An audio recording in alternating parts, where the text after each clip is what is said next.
Something we were just talking about before we came on air was the protecting your data. The government plans to hand over our health records to corporations, including the US health insurance giants that you were talking about previously.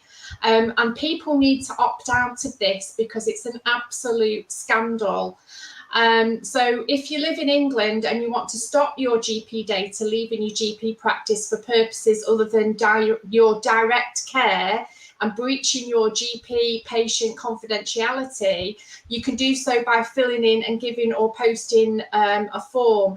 Now, I've asked Gaz to post the link, which should be online now. So there is a link for you. We've also sent it out in this week's newsletter, how you can do that. So you can print out a form from the link on the screen, which is digital.nhs.uk/services/national-data-opt-out. Sorry, that's a bit of a mouthful, but that's just for our people who may be listening on the podcast.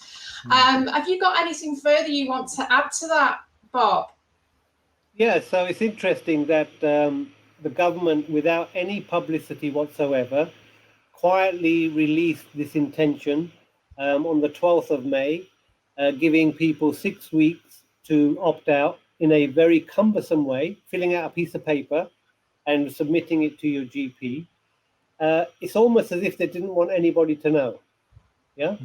And that's exactly what the intention was. Now, some campaigners got wind of this. Certainly, I'd recommend, if people want to know more about it, that they check out Med Confidential, who have been raising awareness about the exploitation of confidential data since the 2012 Act, in fact.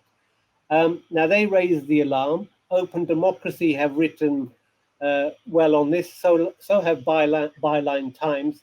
The information is getting out slowly. I'm encouraging any patient I see to opt out. And what it will mean, what the government are trying to do, they're dressing this up as research and planning. It is absolutely nothing of the sort. They have mechanisms now to do the research and planning. What they were hoping to do is en masse copy everybody's data out of the GP system and put it in a new data bank, which would be open to commercial exploitation. Nothing to do with your health, nothing to do with public planning, public research, because that facility already exists. The NHS represents a gold mine in terms of data. We have the most comprehensive, long-standing patient record of any country in the world. This is really, really valuable stuff. So they want to get their hands on it. Now, can you imagine the power of having your social media information, of having your medical records, and in due course, having all the genomic data that we are currently subsidizing in acquiring?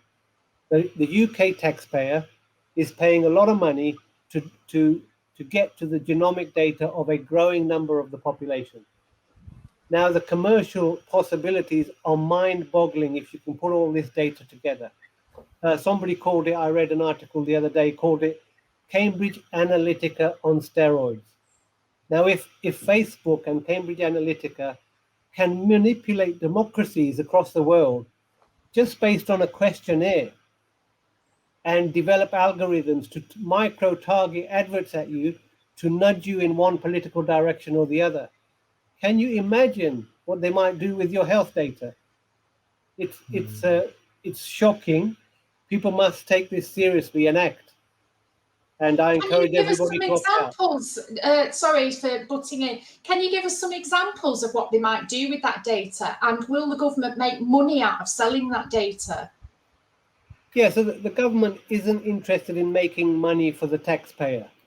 They're interested in facilitating corporate looting, just as they did with the vaccine. 95% of the cost of developing the Oxford vaccine was publicly funded. Who's got the rights to the patent and cashing up? AstraZeneca. So we are being taken for mugs. We are subsidizing all these developments just to hand over to the private sector. That's what's going on.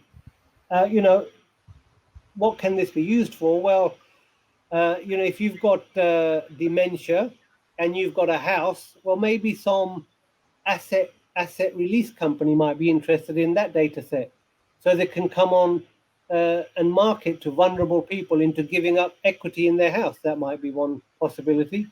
In fact, Theresa May in the 2017 election got caught out on the dementia tax, right?